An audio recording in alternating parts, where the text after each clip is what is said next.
Новый год в своей квартире в жилом комплексе «Солнечный город», Казань, 222 55 00.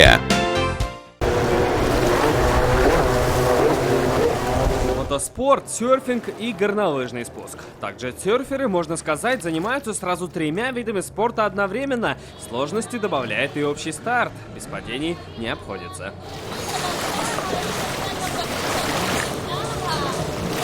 Это, казалось бы, обычная доска, скорее похожая на доску для сноуборда. На самом деле развивает скорость до 63 км в час. Для этого здесь стоит специальный моторчик. Ну а весит все это всего лишь 19 килограммов.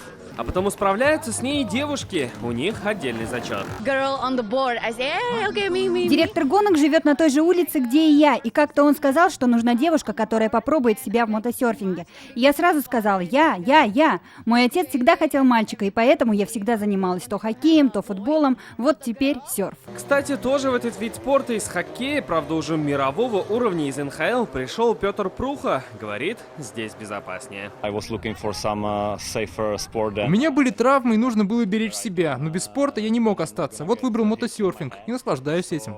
На Кубке мира больше 50 спортсменов из 12 стран. Среди них есть и россияне. Одна из самых длинных трасс вообще на соревнования, где-то 500 метров, по-моему, в длину.